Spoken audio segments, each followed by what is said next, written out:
Thank you, Jim, for the invitation to moderate this session. Good afternoon, everyone. Welcome to the next installment of the NIST Virtual Career Fair. This time, we'll be featuring the National Labs. My name is Ben Seon Lee, and I'm an assistant professor in the Department of Statistics at George Mason University here in wonderful Northern Virginia. And it is my pleasure to be moderating today's virtual career fair.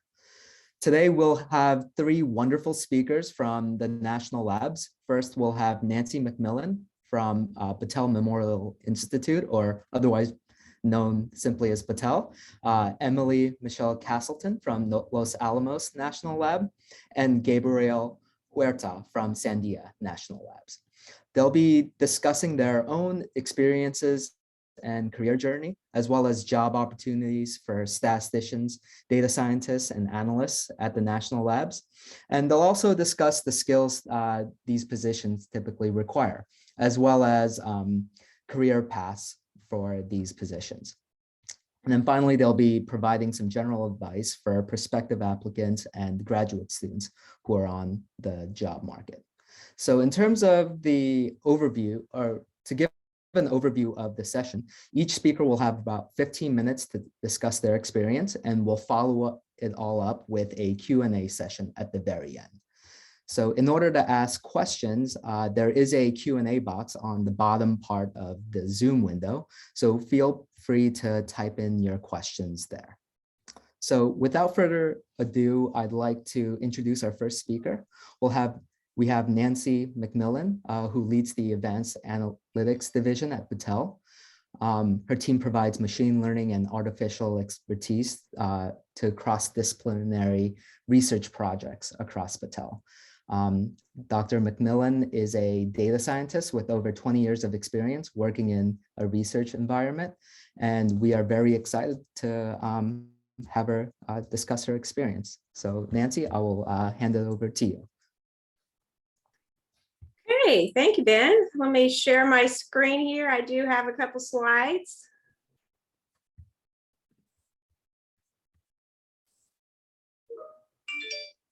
Can you let me know if those are visible? Okay, well, hello, everybody. As Ben told you, my name is Nancy Mcmillan. Just to give you a little background about me, I am a statistician. I graduated from Ohio State in 1993, which seems like a long time ago.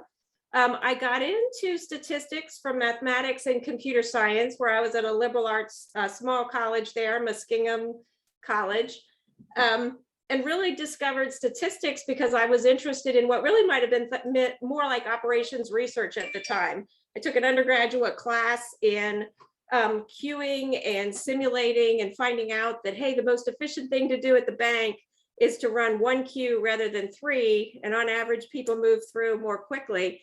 And that got me interested in simulation and ultimately got me on the road to being a statistician. So that's how I got started in this. Then after Ohio State, I was a postdoc for 2 years at the National Institute of Statistical Sciences, which was a wonderful experience to really see more of the research community and get off on a good start with cross-disciplinary research, because that's one of the things that was stressed at NIST at the time. We were working on environmental projects and transportation projects, and then that rolled into my first job, so, which was at Battelle back in Ohio. You can see that there's a strong Ohio theme here. Muskingum College is actually in Ohio too. And so after being at NIST in North Carolina, I wanted to come back to Ohio, and that was influenced my decision to come to Battelle. But it's been a great decision because I've been here 27 years now, and I can tell you in that 27 years, I've never been bored with the work I've been doing at Battelle. I've had an amazing opportunity to be a part of a lot of different research projects. So just as a high level on Battelle, Battelle's a nonprofit applied science and technology development company. It's actually the world's largest nonprofit research and development company. Now, I will say that there's a connection to National Labs here, because one of the major pillars of Battelle's business is operating National Labs. And so the National Labs are operated as GOCOs, which means government-owned contractor-operated facilities. so that scientists and technical staff at those national labs work for the government. And then there's a management contract to run those national labs. And Battelle has a signature capability in that operations of the facilities and the administration capabilities and the strategy for these national labs. And then the science is done by the technical staff who really work for the Department of Energy at those labs. So that's the connection here between me being a Battelle staff member, but part of a national lab career fair.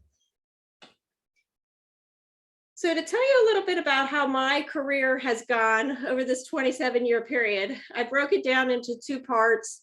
What research areas have I focused on across that career, and then how is that translated into positions at Battelle?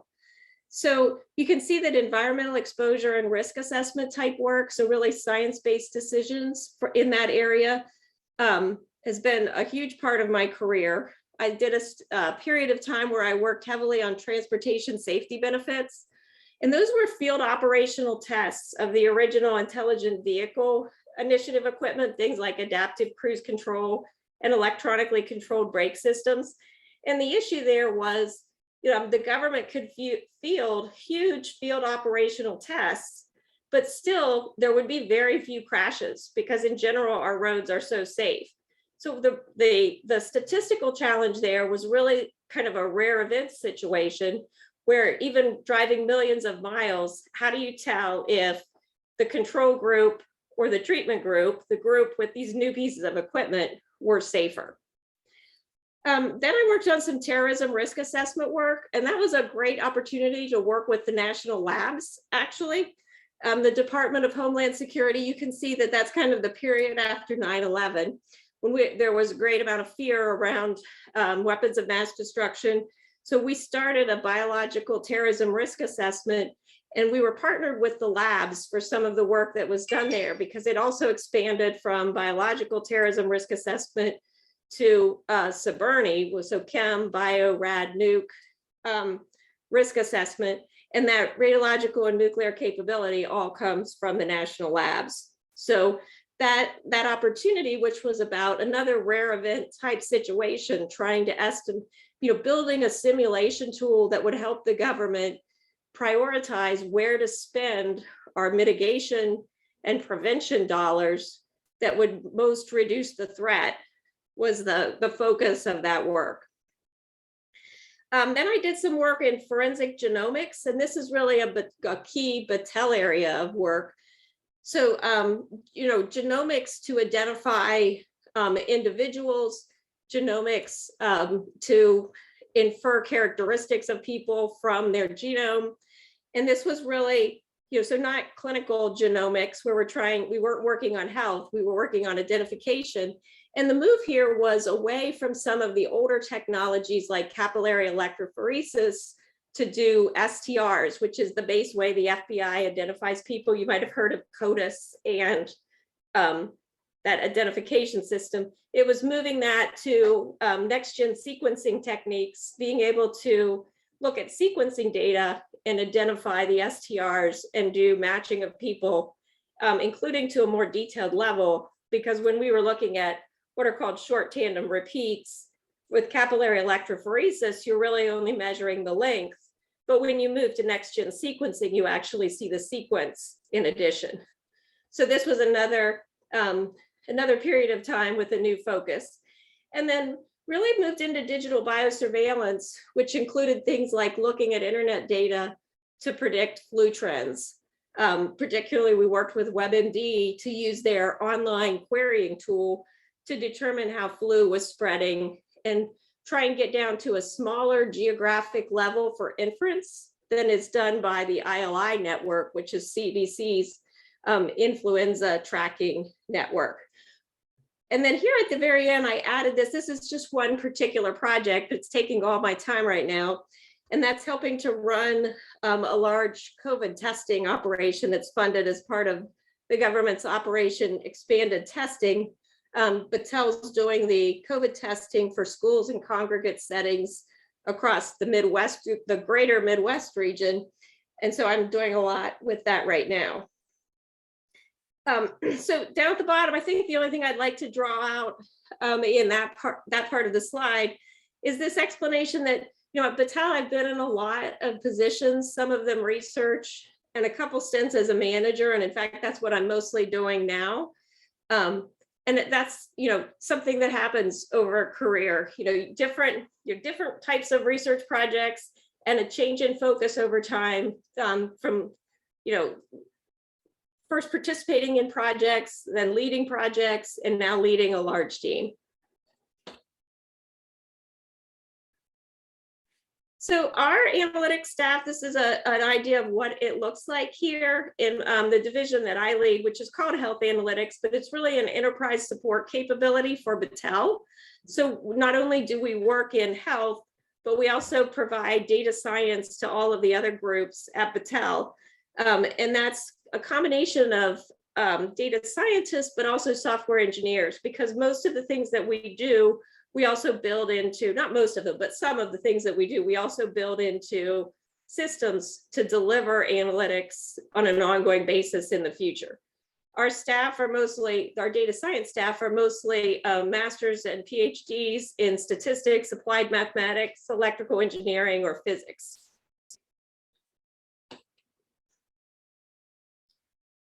I won't spend much time on this because I think, most of the crowd out here will be well aware of the kinds of things that statisticians do.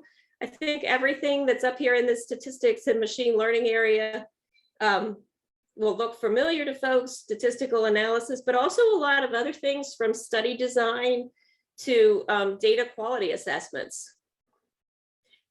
Working with our big computer science team, we also do a lot of data applications, so just a few of those. And GIS systems are important to us too. And that's kind of a reflection of the fact that we work with a lot of environmental and public health data. So what's it like to be a new staff member or a research data scientist at Battelle?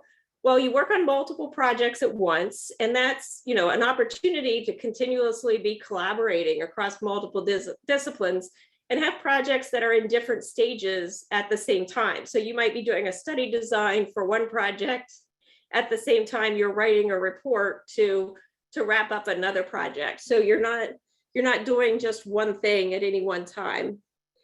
The different projects that we get involved with need different types of capability, and typically it's kind of a process both of what's the staff member's interest as well as their capabilities and what are our organizational needs that determine, what set of projects is an individual going to be working on. And because we're a project-based organization, so my team of about 100 people, across the team, we probably work on 100 different projects a year. We are organized in a matrix fashion. So there's a line organization and you have a manager who you're assigned to long-term. But then your day-to-day direction really comes from project managers and task leads who are focused on these individual research projects that you're assigned to. So that's a little bit about me and working at Battelle. Battelle is I already mentioned, it's an independent nonprofit research organization. And let me skip ahead here a couple of slides. What I really want to focus on is Battelle is, it's a company that's focused on innovation. So this is honestly a stock slide from our deck about, products that Battelle has innovated on. The 4 I've circled here are ones to really make the point that in modern history, so much of the real innovation products that have been developed are really driven by data science. This liquid bottle scanner requires analysis of imaging data. And that's a data science job to figure out how do we interpret that image data to determine that there's a bottle of liquid going through the scanner. As early as 2001, this is a find a cancer cell image detection tool. Our REB system, resource effective bioidentification system, heavy on analytics. Raman spectroscopy is used, which generates a signal that has to be processed to identify what's in this air sample. And it's really a clustering and machine learning job to take that complex data and turn it into a classification. Battelle Neurolife, which I have a few slides on, very big deal. At Battelle, we're dedicated. We've had a long-term research project to work on brain-computer interfaces to reanimate paralyzed limbs. So we have a patient with a chip and a sleeve that stimulates arm movement, and it's all a giant decoding job to decode those brain signals and turn them into the right stimulation of the muscles on the arm to move the arm. So it's critical at Battelle to have this data science capability, because it's the engine behind a lot of the innovations that are coming out. It's, they're biological, material science, chemistry based work, but it's really powered by the analytics on the data now.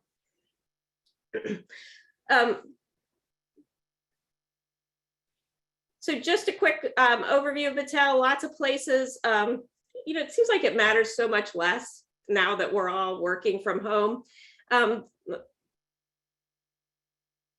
These are the labs that Battelle is operating for the Department of Energy. I'm sorry, I didn't realize this came on one at a time. We don't want to look at it that way.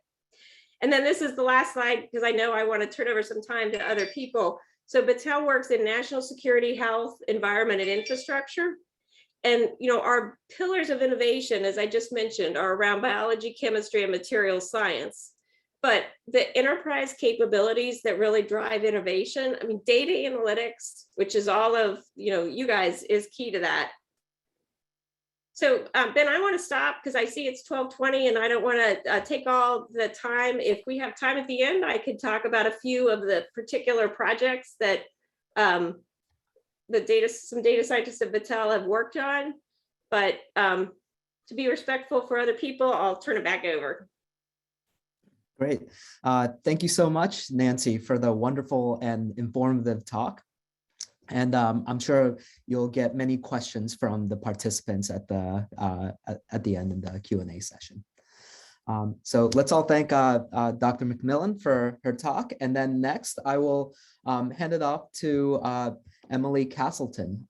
Emily is currently a deputy group leader of the Statistical Sciences Group, CCS6, at Los Alamos National Laboratory. Dr. Castleton has routinely collaborated with seismologists, nuclear engineers, physicists, geologists, chemists, and computer scientists on a wide variety of data-driven projects. Most recently, she's been the PI of a data analytics project under the Multi-Informatics for Nuclear Operation Scenarios Ventures. So I will hand it over to Emily. Thank you very much. Thank you. Can you see my slides okay? Yes. Okay, perfect. So yes, I'm going to talk about what it's like to be a statistician at Los Alamos National Lab. So first, a little bit about me. So to go even further back than what the slides say, like Nancy, I also grew up in Ohio, but unlike Nancy, I think I got as far away as I could. So I have my undergrads in math and political science, then I have master's and PhD in statistics as well. Kind of a blurb about how I ended up at Los Alamos. I attended a conference when I was in grad school in Santa Fe, and I met a LANL employee that had a project that was similar to what I was working on for my dissertation. That started, I came out for a summer internship to work on that project. Then I did a postdoc and I got converted to staff, and now kind of also like Nancy, I am a manager, a line manager. So as Ben said, my current research is kind of focused on what I call multi-source data fusion, but I've also worked on Bayesian nonparametrics and Bayesian design of experiments. And most of my application areas are for nuclear nonproliferation or safeguards applications. However, LANL offers a great opportunity to work on a wide variety of things. So this is just kind of a small window of what I've gotten the opportunity to work on. So another kind of personal interest, I have 2 kids. One is right there since we're remote schooling this week. But I've also kind of embraced everything that the outdoor stuff that New Mexico, northern New Mexico has to offer. And so in the upper right picture there, that's me finishing my first ultra marathon this past fall. All right, so that's enough about me. I'm going to talk more about kind of what the group in general and what we work on. So the Statistical Sciences group is CCS6. We have about 30 statisticians currently. Almost all of them are PhD level statisticians. We currently have one postdoc, but that fluctuates anywhere from 0 to 4, just depending on projects and funding and things like that. In the before this pandemic, we would have between 5 and 15 summer students each year. And so it kind of created a nice kind of community of students that would come out and work with us in the summertime. And so right now they're all virtual. We're hoping to get back to that soon, but we can kind of talk about that later. So kind of what we work on as a group, we engage in research, development, collaboration, application of statistical methods, which is about as vague as possible. So we get to do a whole lot of stuff, and I'll talk in the next couple of slides about some more specifics. And again, our applications are also kind of wide range. We do a lot of high impact science. We get to work with a lot of really cool subject matter experts that are very well known in their field. And yeah, so as I said, I'll talk about them in more specific in a couple details or a couple more slides. One thing I did want to mention, Nancy mentioned that we are government employees. We're actually not. Los Alamos employees are considered contractors of the Department of Energy, which is a very small consideration that almost never matters, except for the fact that we get paid better than government employees. Okay, so now I'm going to talk a little bit about what our group does, kind of some of the projects that we get to work on at Los Alamos. So the first slide, what I'm going to talk about is kind of what you would think about, kind of the more traditional LANL things. At least if you know anything about LANL, this is probably the one thing you know about them. And this is direct support of weapons science. So one example, our group contributes to the annual assessment. So the director of the lab signs a letter to the President of the United States every year saying that the weapons that we're responsible for in the stockpile are reliable and secure and things like that. Our group contributes analysis to the annual assessment. Since the early 90s, we've not been able to do any full-scale tests of weapons systems. So we have a lot of stuff that's, we do simulations. So we simulate a lot of stuff at Los Alamos. Our group is involved with that, with computer model emulation and calibration. And there's also a lot of kind of understanding of physical things that go into the weapons. So material strengths, equation of state, shock dynamics, turbulence, ejecta, things like that. So also trying to understand what the physical processes are behind that. Nuclear forensics, so something went off, we would go in and look at the dirt afterwards and try to tell something about what exploded. And then the last one is kind of a new thing that LANL has doing is with pit manufacturing. So LANL and Savannah River National Lab are on the hook to create the pits that will go into weapons. So our group is involved with designing experiments, looking at precision and accuracy and quantifying uncertainty on the manufacturing process. Okay, so the next thing I'll kind of talk about is what I'm calling one hop away from weapons science. And so these are things that are kind of related to weapons, but are not kind of directly related to it.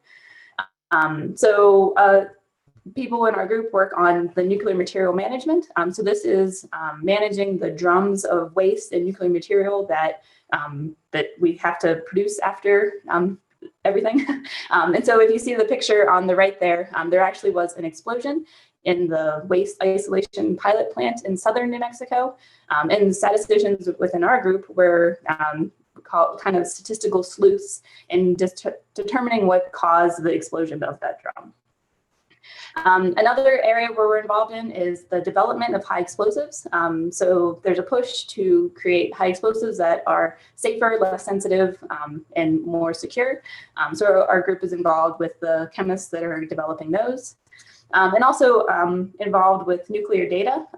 So this is, from my understanding, when you hear about a chemical compound or isotope, and it has a particular half-life, that half-life is actually estimated.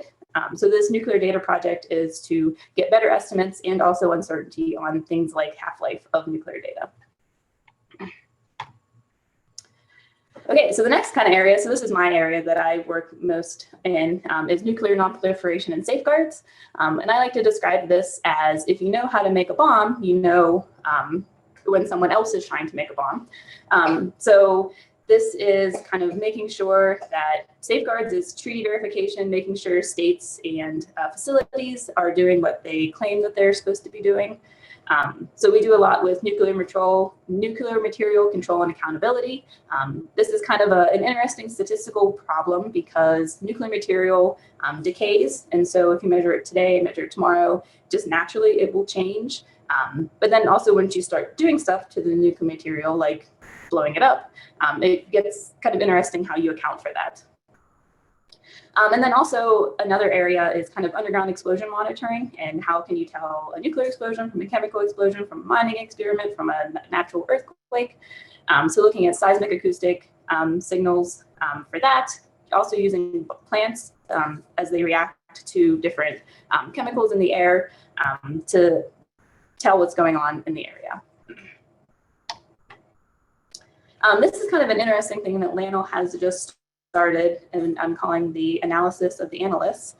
So we have all this great data science capability. And so this is analyzing institutional data that is already being collected to make better decision making for the institute.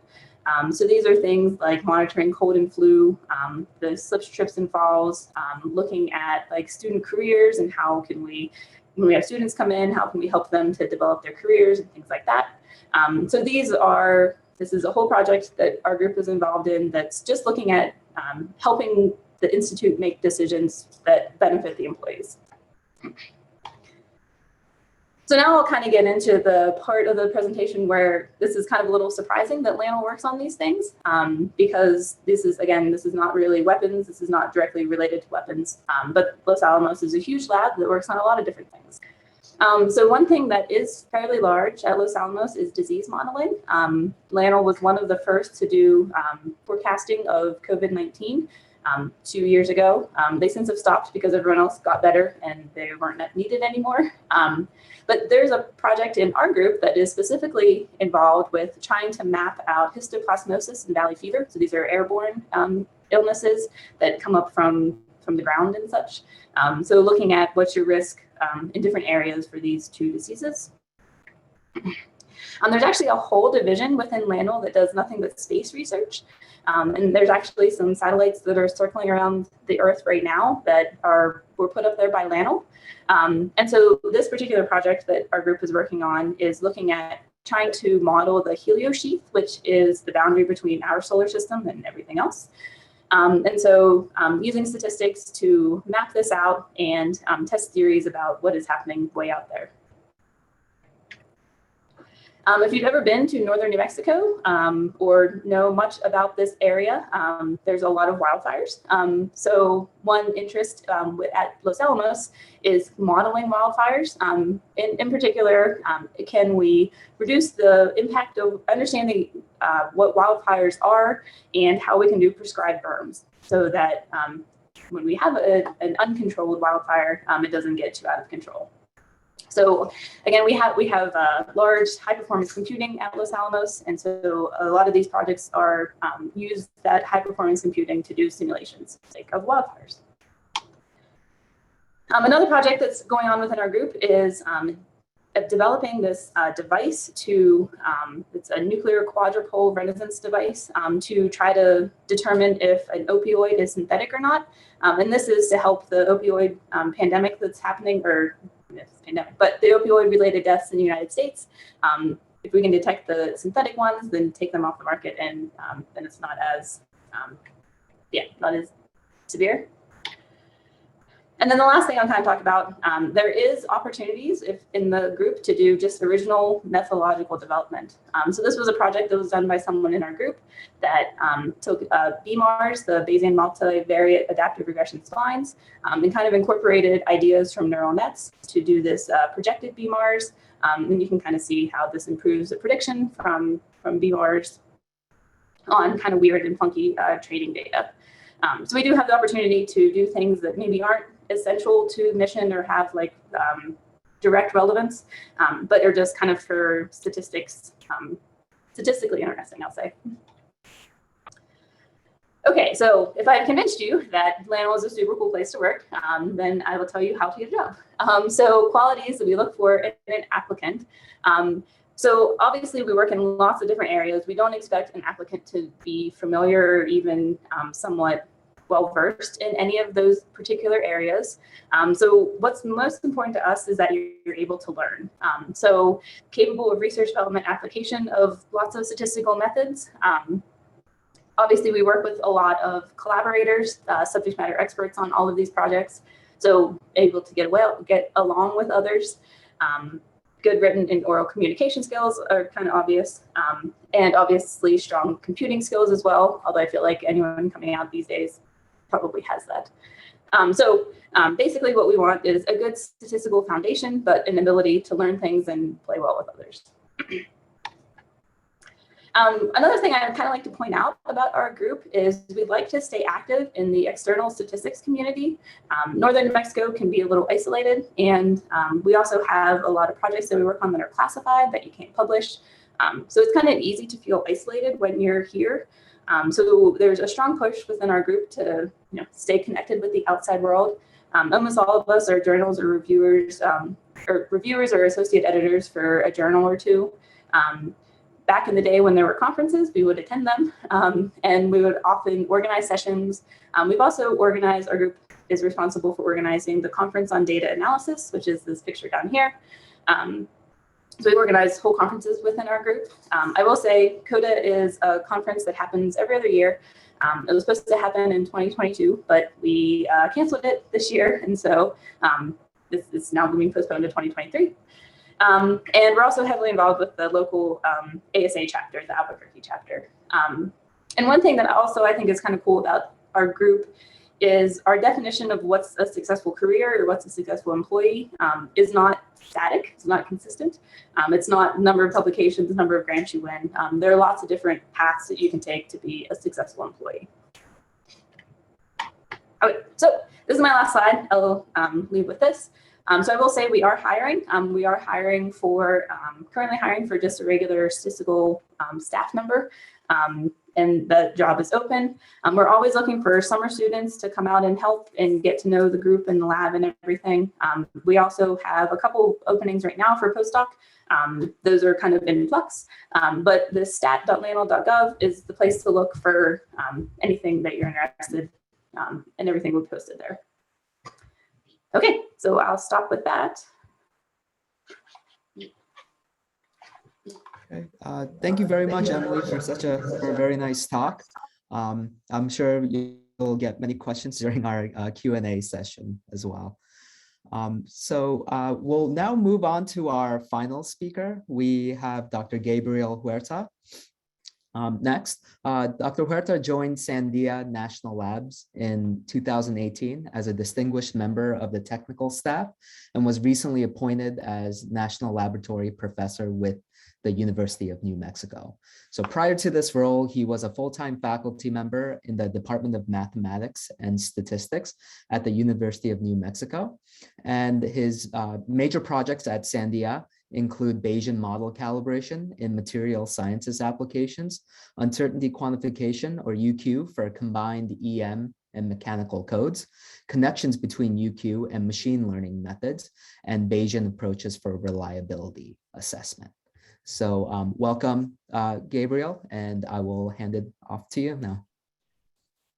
Okay, thank you for the very kind introduction. I'm going to try to share my screen here first before we start. Can you see that? Yes, I do. And I'm gonna go into full mode. Let's see here. It should be slideshowed.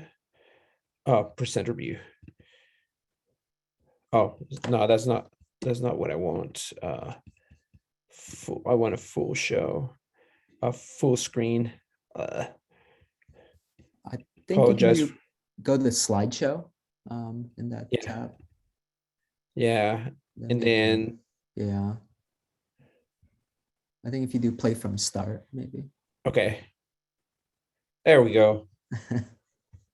And can Thank you you. turn on your camera? Yes, I'm going to do that.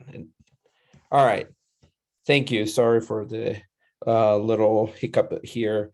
Yeah, so very glad to be in this session and to be involved with this again. I have to say that I serve, in addition to the background that was given about me before, I also serve at the NIST board at some time. So participating in this activities is close to my professional development and outreach. Just before I move on here, I just want to say a few words about myself. So I got a PhD from Duke University in the 90s. I also did a postdoc at Northwestern University. And then I had a career in academia for a number of years at the Department of Mathematics and Statistics at the University of New Mexico. And I still hold an adjunct appointment with that department. And then right about around 4 years ago, I joined the Statistical Sciences Department at Sandia. And I will talk a little bit and emphasize what that is all about. My interests are in generally speaking in Bayesian methods, time series, spatial temporal models, UQ approaches, and I will describe some of my work at Sandia as I go along here. So let's see, moving to the next slide here. So I want to give a little bit of just a little bit of history of how Sandia started. So it can be traced back to the Manhattan Project, and originally it was a division of Los Alamos called the Z Division. And then it was like in 1949 that President Truman asked Bell Labs, now known as AT&T, to develop the national laboratory and be the takeover management. And nowadays we're our manager, our contractor is a subsidiary of Honeywell, as similar to what has been mentioned previously. Sandia government owned, but staff members at Sandia are contractors. So and our manager is again a subsidiary of Honeywell. Let's see. The Sandia has different facilities across the nation, and the main sites are here in Albuquerque, New Mexico, which is where I'm currently located. One of our second bigger site is in Livermore, and we have a few activity locations. And the Statistical Sciences Group or department, most of its members reside here in Albuquerque. We do have a few data sciences people that work at the Livermore campus. This graph here is to describe how the mission of Sandia has expanded over time. So originally started with nuclear deterrence, engineering and testing, and has progressed over time into a wide range of areas. So it's what it's called it's nowadays what it's called a multi-mission laboratory. And I think one of the bigger reasons for me to join to Sandia was precisely that, the opportunity to work on a lot of different problems, not only related to nuclear deterrence, but to things related to cybersecurity or terrorism, and that are very critical to issues related to national security. Sandia has 5 major portfolios, and these are highlighted here. And so what I'm going to do from this point on is give a few examples of how statisticians contribute to each of these 5 main program areas that we have at Sandia. So I'm going to start making some mentions about nuclear deterrence. Sandia is, along with other laboratories, is responsible for non-nuclear components of the U.S. stockpile, and certainly this is very critical and an important task.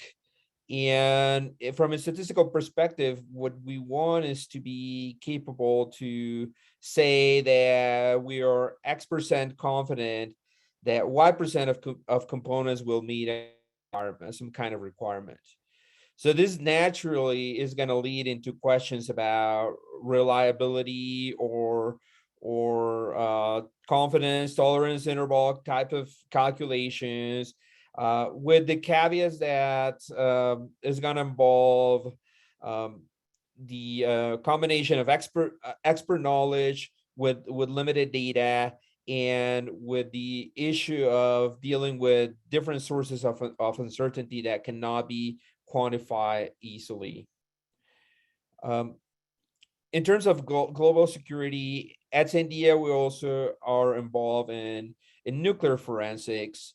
Since the 60s, Sandia has been involved in so-called tree verification, and Sandia statisticians have played an important role in developing detection and classification algorithms for processing of sensing images, which are trying to detect nuclear activities around the globe.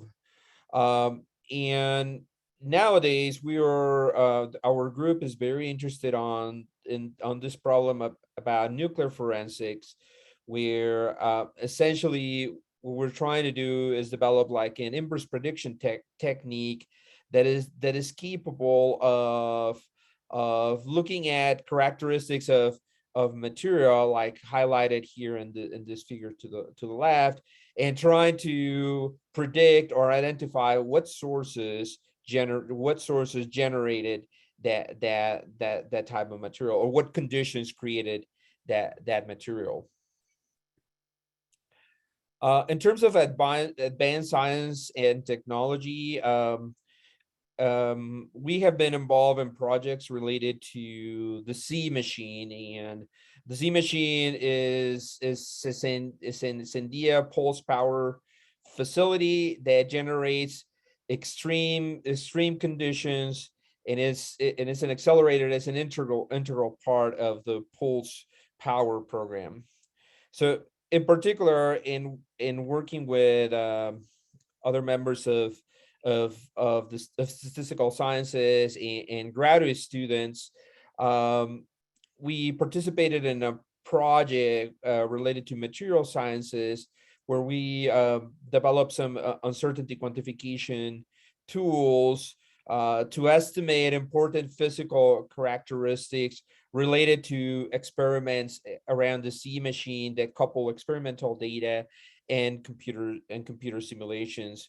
In particular, here the computer simulations were related to experiments about aluminum and tantalum, and where the experimental and simulation output were essentially velocity traces. So we developed some Bayesian calibration tools to estimate some of the parameters of interest related to this material science problem, along with some interesting physical relationships between the strain and pressure. Another area of work that statisticians at Sandia are involved with is this research for detecting climate pathways. and in particular, pathways related to for example, large volcanic eruptions. In this type of problem, this type of work, we're looking at various data techniques, like data fusion and different methods related to spatial statistics and machine learning, along with change point methods to best identify what are the underlying shifts in climate processes due to large magnitude events. In this type of problem,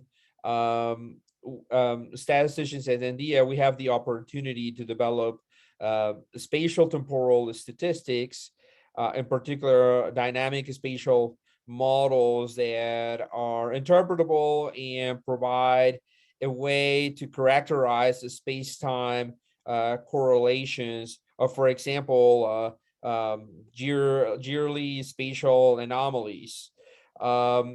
It's also important for these models to be able to handle large amounts of data and to account for different types of trends that could be related to how changes in climate or pathways in climate are occurring in some type of dynamical way. We also have, as a statistician at India, we also have participated in problems related to national security and intelligence sciences. We have developed a space-time marked point process to study terrorist events globally. In particular, here I'm providing an example of how our modeling framework estimates log intensities of what we're calling here kind of like extreme terrorist attacks over Afghanistan for a period of 3 years, where those are attacks related to cases where we have 20 or more casualties. Also at Sandia, we're very engaged with university collaborations and teaching. A few of us, as I mentioned earlier, have some adjunct appointments with university, but we also have some established research collaborations with a variety of institutions. And then more importantly, Sandia supports many students from university across the USA through internships, and we have summer and year-round internships.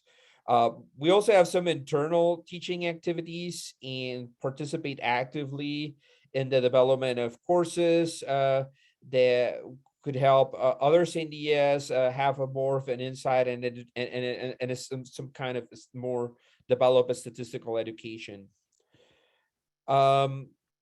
Here's a list of the areas of expertise that we have within our department. Predominantly design of physical and computer experiments. Certainly Bayesian is a big area in our group. Functional data is also a big area. Certainly spatial and spatial temporal data analysis is also a pretty wide area. And certainly, as similarly to other groups and departments across the country, there's a bit more of involvement in machine learning and data sciences.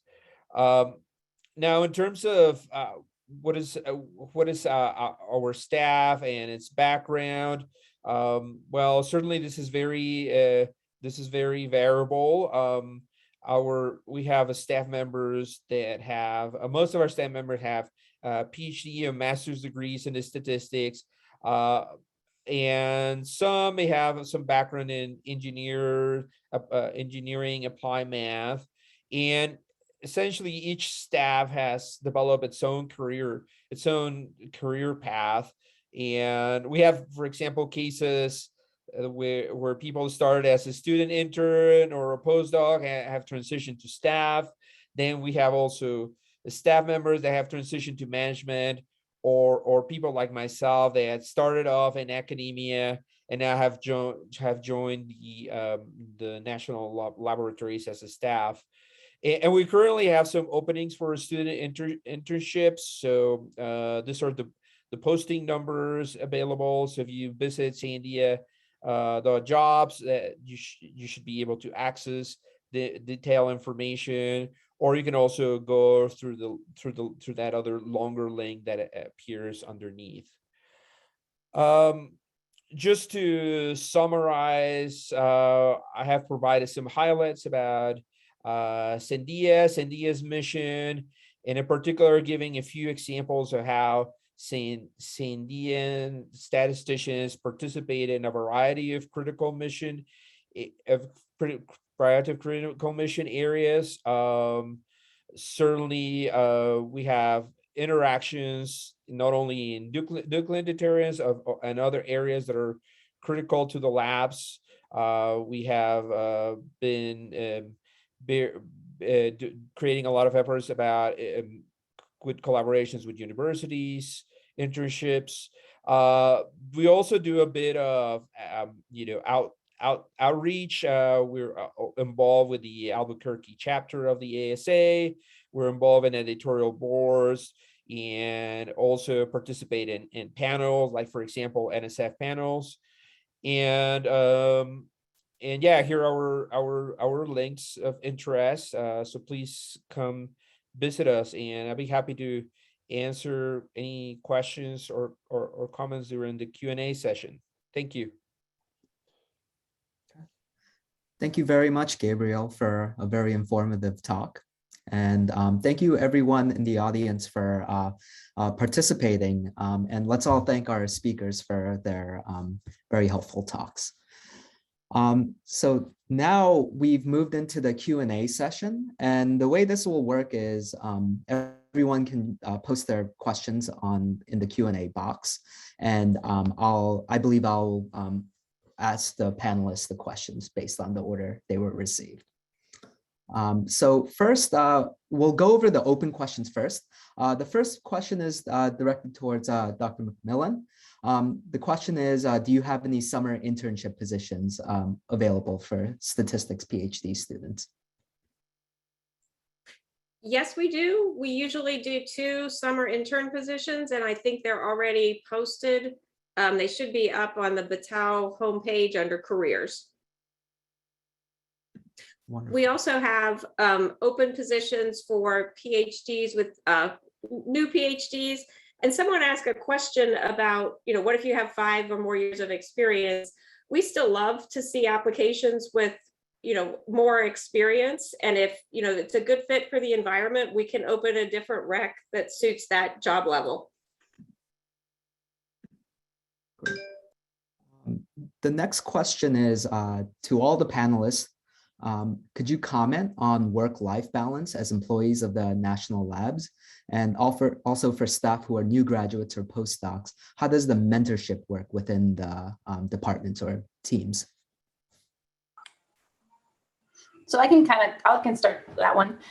So I think that Los Alamos has a really good work-life balance. As I mentioned before, kind of after being home with the COVID being at home, I started trail running and then did an ultra marathon, which was not something I ever thought I would do. So I was able to kind of sneak away in the middle of the day and get some runs in. And so I think that Lanel has a pretty good work-life balance. We're all not hourly, but salary, I guess. And so as long as you're getting your work done, no one's kind of watching over you or anything like that. In terms of mentorship, so our group, I feel like we're very collegial. We get along really well. And there's not a formal mentor process. Everyone in the group just kind of feels like it's their responsibility to help out younger staff members. And so when you come in as an early career staff member, you're almost always put on projects with another statistician. So you're not kind of left to your own devices, for your sake and everyone else's. And so again, yeah, it's just kind of what projects are available at the time and who has availability. But yeah, I definitely feel like any of the scientists within our group, again, in the before times when we were all on site, everyone's door was open. If you had a question, you could just go in and ask anyone. So it's kind of like a community mentoring, I guess you could say.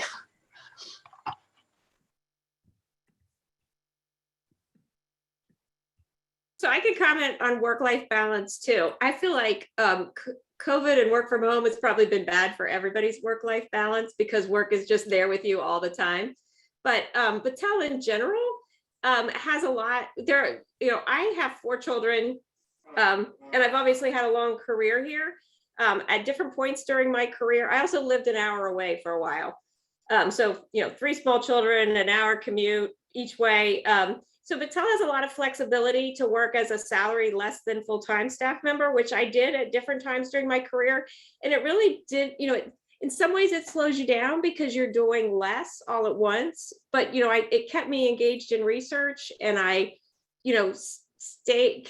continued working through all that so that, I didn't want, I wanted to be home with those kids for part of the time, but I didn't want to stop working because it was really important to me. So it was good to have that option to do a little less for a few years when they were very small and then be back to full-time later.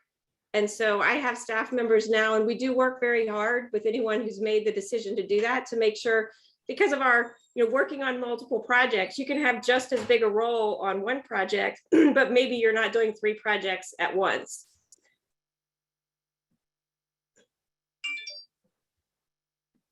Yeah, I will add to that yeah, Sandia tries to emphasize a bit work-life balance.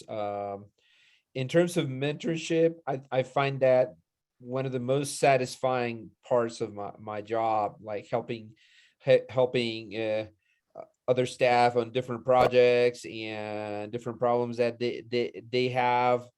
Also, the group is very collegial at Sandia, and there's a lot of team support and opportunity there. Yeah, I agree with that COVID has created more difficult situations, right? To separate work from from life. That kind of also opened a little bit of an opportunity of Sandia to have more like remote work and teleworking, which was not the case before COVID. So that's something that I think has been positive about that came out from COVID at Sandia. Thanks. Okay, thank you. The next open question we have has to do with international students. One student asking if they may use the OPT or H-1B working visa to work at these national labs. And if you could also like expand it so in your experience, how have international students typically dealt with working at your respective institutions?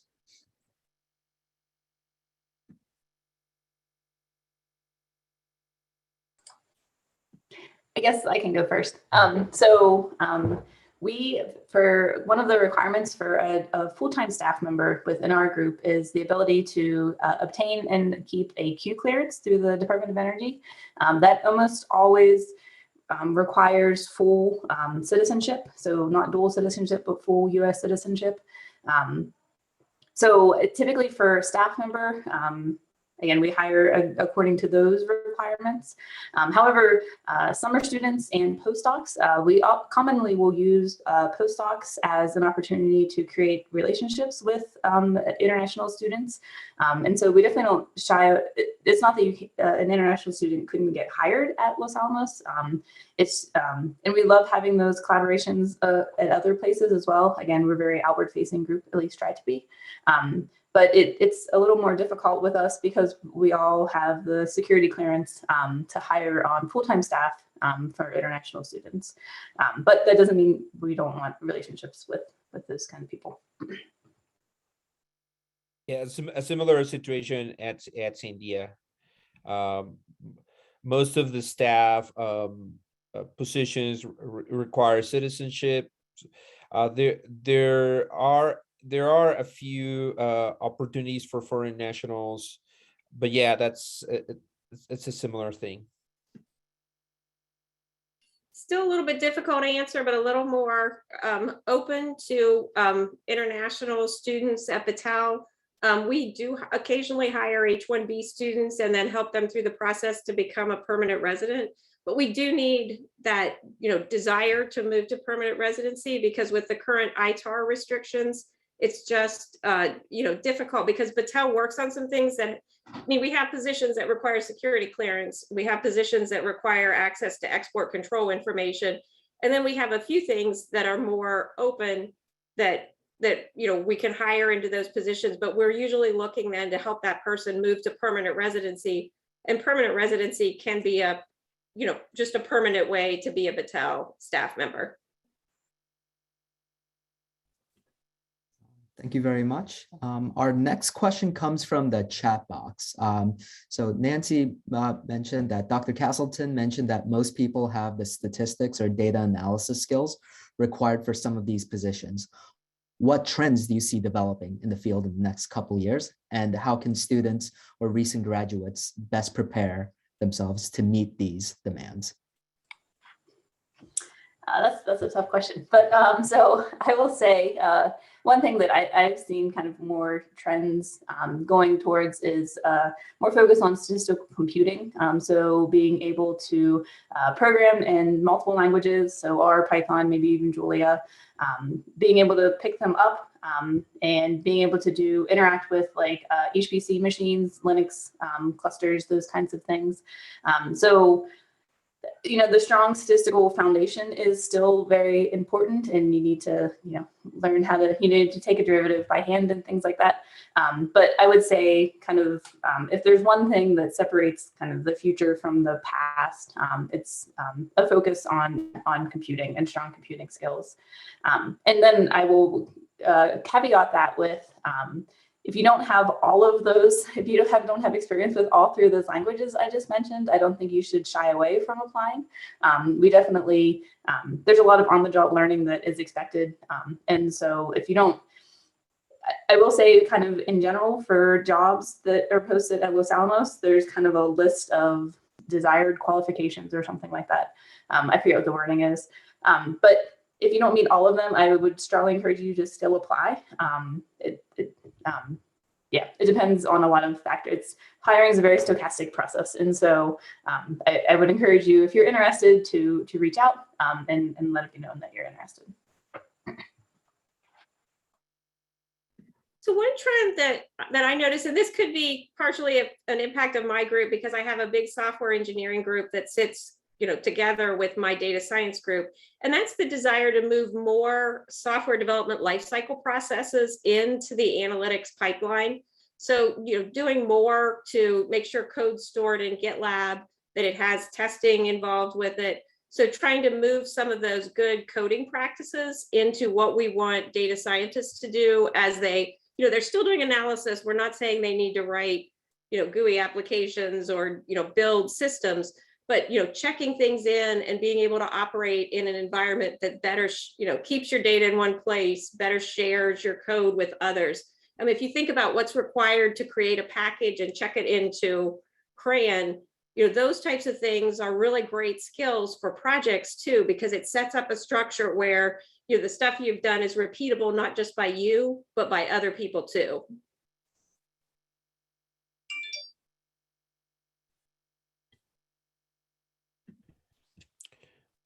I think I agree with all the points that have been made.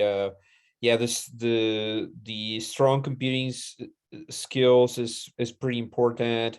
The other skill that I'm finding more and more on different projects that is needed is some familiarity with a statistical learning, machine learning techniques. Of course, that's happening everywhere, but certainly is something that if you can gain a little bit of knowledge and experience in addition to your solid statistics background, I think that could be very, very helpful. Okay. On the similar note, there was a question asked earlier that was answered by Nancy and Emily, but I think it would be helpful if you would elaborate more on it. So the question goes for all panelists: what percentage of work is typically devoted to statistical methodology as opposed to an application-specific research?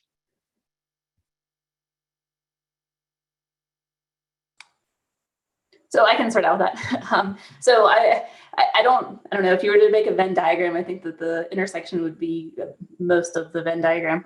So I feel like what commonly happens with a project is a subject matter expert will bring you a project or a problem, a scientific question they're trying to answer.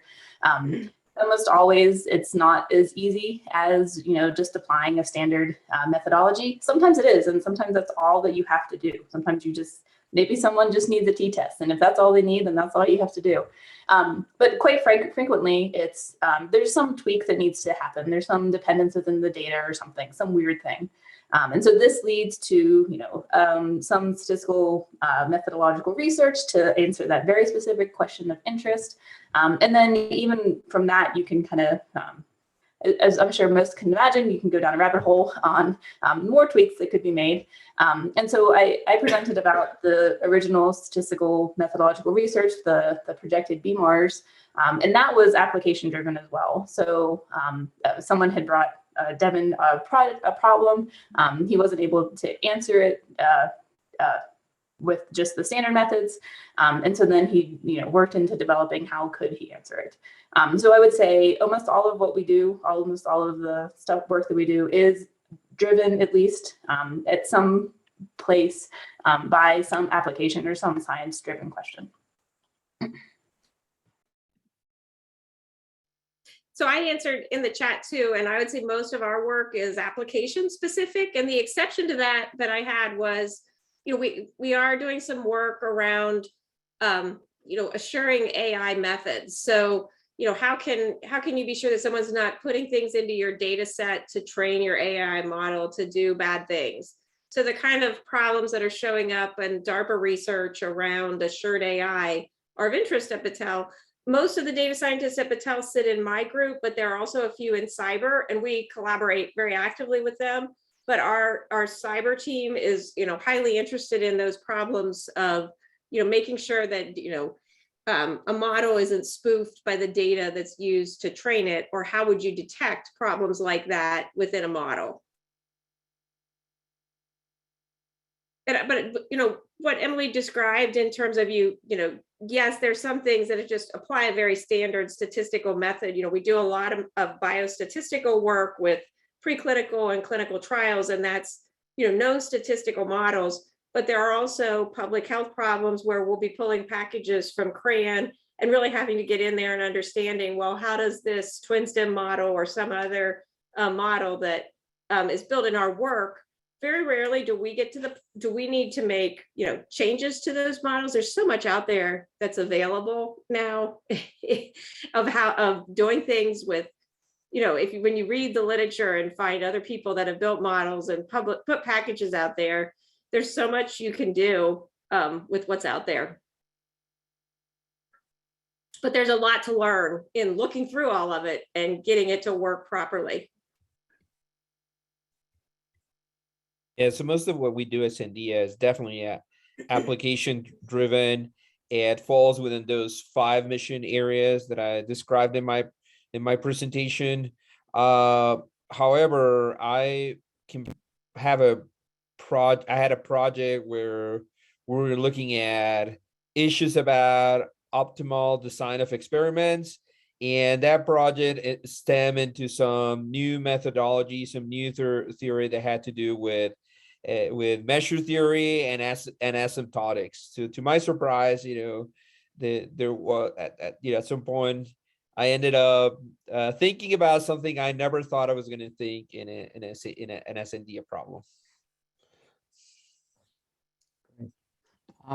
So the next question is as follows. Could you compare academic jobs in a research university versus research jobs at national labs? I heard Dr. Mcmillan mention that success could be measured differently for employees. Is that also the case at the other labs?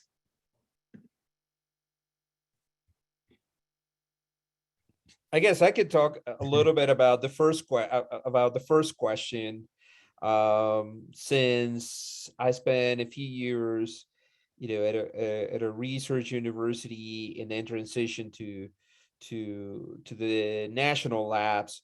So I think the biggest difference that I found is that at a research university, I was mostly working in a career that was developed around my PhD and doing research that was either related to my PhD, with potential applications to related areas. Um, while at the national labs, there's just a whole lot, a whole spectrum of problems that one can get involved with, where you could actually use your skills from your PhD, but where you actually need to learn a few other skills or consider other methods. For example, what I was mentioning earlier about optimal experimental design, that was not really my area as an academic statistician, but it's something I had the opportunity to work on at the national labs that probably would have not had the chance to work on something similar in a research university. So I feel like there's a whole lot of access to a variety of problems in the national labs that is, I think, is sometimes more challenging to identify at a university.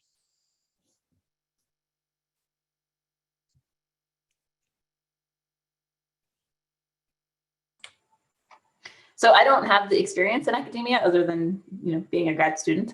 For me, the difference is kind of breadth versus depth. So as Gabriel said, in academia, you can go really deep into a problem, whereas at a national lab, you have a question. Once you answer that question, you kind of move on to the next question.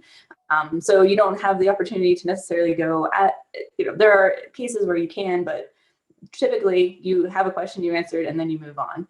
So you don't have the opportunity to go kind of in depth into one specific area. But you can work on lots of different areas. I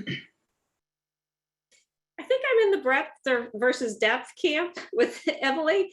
In that, in academia, the funding that you get that drives where you do your research, it's built around your own. I mean, I know you do cooperative grants with other people, but you're building your own research portfolio that needs to build on what you just completed, so that you're kind of building in one big pillar of work. In my contract research environment, you are collaborating across a lot of different disciplines, and it's crazy to try and do 10 things at a time in different areas, because to really do well at them, you need to spend a few years in a particular area, becoming, I spent 8 years or so doing terrorism risk assessment. I knew a lot about terrorism risk assessment beyond the simulation and probabilistic risk assessment tools that we built. So there's this process of building up the subject matter expertise around the technical problem that you're supporting. And in these types of environments, you get the opportunity over a career to focus in several different areas. You can't switch areas every year, or you're not an expert at anything, but you can spend a few years, studying transportation safety benefits and be on national platforms talking about, what's safer and what's not. And then later in your career, do a different area.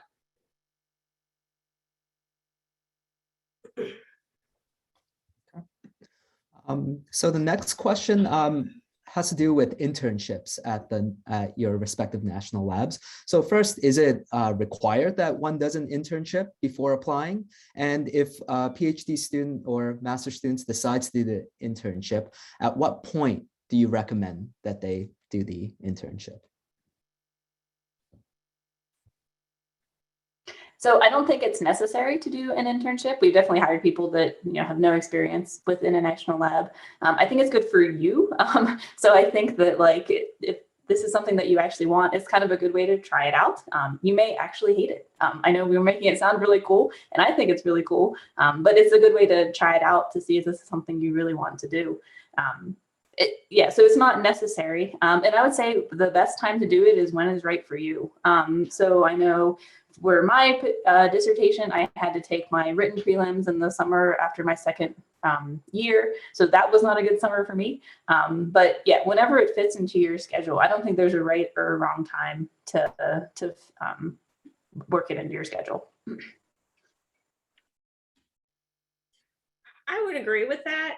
We've tried internships across the whole period of time, and we're doing internships because we want to meet new students and potentially get them when they graduate. So it's like a recruiting tool for a company too, to have internships and the opportunity to build a relationship with a student that can be a potential long-term employee. So closer to graduations, it's easier to make that transition from intern to full-time staff member. But if you start earlier and do it over the summer, you might have the opportunity for multiple internships so that you have more options.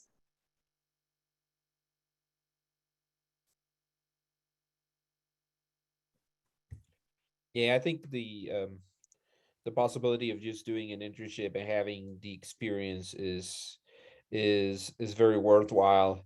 And it's just a way to get to know a little better how things are at a national labs or any company. I mean, I personally have enjoyed a lot my collaborations with student interns, and so from that perspective, I feel very benefited about that, having that program at Sandia. We have another question here that talks about career paths. So we've all looked at the scenario where one obtains their PhD or master's degree and then applies for your jobs. How about the other way around? Is there any paths for someone to start a career at the national labs and then earn a advanced degree afterwards?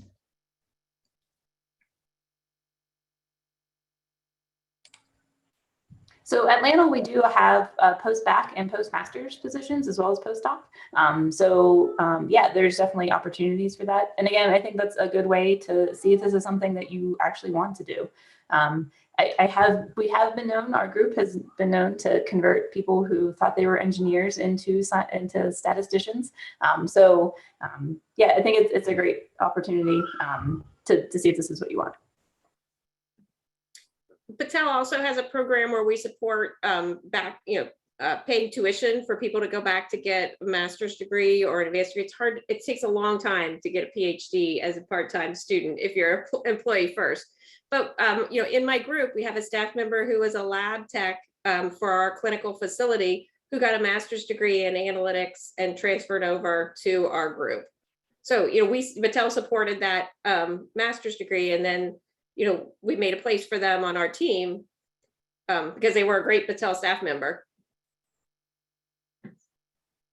Yeah, Sandia also supports those kind of activities. So I know a couple of people that are full staff at Sandia, and they're also trying to pursue their PhDs, and they have some support from the laboratories to do that. We have another question that Emily had answered in the chat, but if the other two panelists could answer, it would be great. The question is, how important is it for an applicant to know what they want to work on or with whom they want to work on when they're applying? Does it help your application if you identify someone with whom you'd like to work? Not so much for us because, we're usually staffing, projects can last 3 months or 5 years. So, when someone comes in, they join a few of these projects, and, while we might be looking, for example, we need someone who's got experience in machine learning related to material science, that person will probably work on other things over time too. So it's not really necessary to identify specifically what you want to do because we support a broad range of things. Yeah, I concur with that. In the case of Sandia, we're interested in people from diverse backgrounds with different experiences or different areas of statistical data sciences.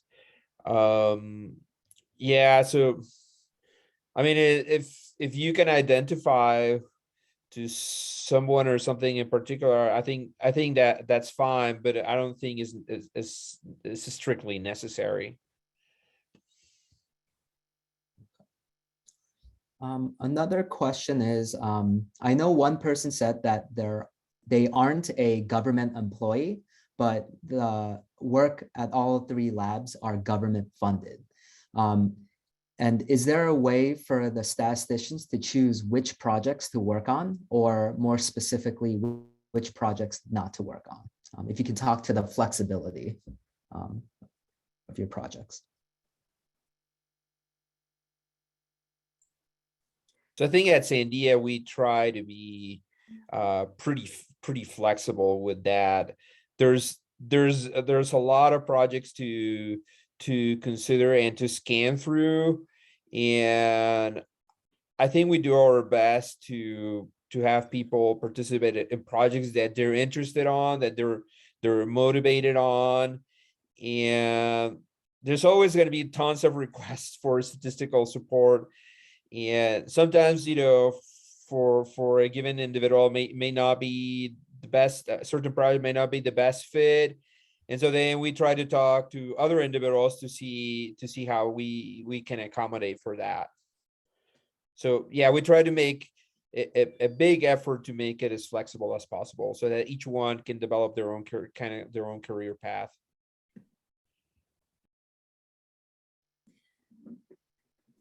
And so definitely there's some flexibility at Battelle in that. For example, Battelle has a large preclinical toxicology facility. So that means that there's animal testing there. If we have people who are strictly opposed to animal testing or just don't want to be involved in projects like that, we have other work that they can do.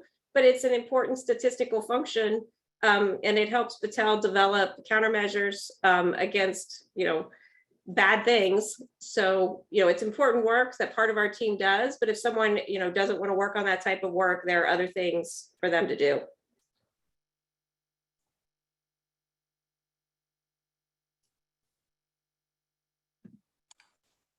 So I guess I can also talk about this. Part of our group being very collegial is a lot of times a subject matter expert will come to someone within the group and say, I need a statistician for this project. And then that person may not have the bandwidth or the time to work on it. And so it kind of gets passed around within the group. So in terms of working on projects, again, when people start, we try to do a good job of helping them to develop a network. But then once you're at LANL, you have this network of people that you work on routinely. And then when they have a problem, they come to you and you help them with their work. And I'll also kind of say that I like the approach that LANL has, at least within our group. There's a lot of work that has to be done. So the weapon science stuff, this is why we are here. This is some work that we have to do. But then there's other kind of fun statistical things you can do as well. But there's also, we have this internal funding stream called Laboratory Directed Research and Development, which is you write proposals to this, and it's a very competitive thing. It's very similar to an NSF grant within academia. And so you have the opportunity to write proposals. And if you get involved in proposal writing, you can kind of set the direction of your research. However, if that's not your thing, you never have to write a proposal your whole career. And again, this is kind of that different measures of success. You can have a very successful career as a statistician at LANL with never writing a proposal. So the thing without writing a proposal is that your career, the projects you work on, you may not have as much say in them, but also that you don't have to write a proposal and go through that terrible process. So there's a lot of opportunities for different directions, I'll say, in terms of projects. But the work at Battelle that we work on is primarily government funded too. we have a similar investment. I don't know where the LDRD money comes from, but we have IRAD money, so internal research and development money. So there's a pool of money set aside every year that staff members can write proposals to. And actually, I don't know that it's, that it's set at different levels, a micro level, so you can get 50K for research over a 3 to 6 month period. Larger ones, meso IRADs, are like up to 500K, and then big corporate investments, millions of dollars. Those are macro IRADs. But that micro level, a lot of my staff apply for those, and they're fairly successful getting them. It's usually solving an applied problem with another scientist. We have quite a few of them related to material science. We do them with the public health group. So there is that funding stream where you can get your own internal money. The idea is that you're building something that ultimately we're going to sell to a client, and for us, it's primarily government clients. But I wouldn't say you could go through your career at Battelle without ever writing a proposal. You may never manage your own proposal, but you will be writing technical input. How would I do this analysis for someone's proposal in your career? Anywhere, I can't imagine there's anywhere you're going to work that you're not in some sense proposing, this is how we would do work. Sometimes it's more formal, like if you're an academic writing your own full grant proposal versus working in contract research, you might be contributing to someone else's proposal. Here's how we'll do this technical analysis. Maybe the government doesn't write proposals, but I think that even they have to apply to get the money that they're going to put out on contracts. Just prepare to write. You can't escape it. Okay, so I think that brings us to 1:30 p.m. So I'd like to thank our speakers for a wonderful virtual career fair. Thank you very much for coming. And I'd also like to thank the audience for the very insightful questions that they asked. So thank you very much for attending the virtual career fair. And I believe this recording will be made available on the NIST website and the other media outlets.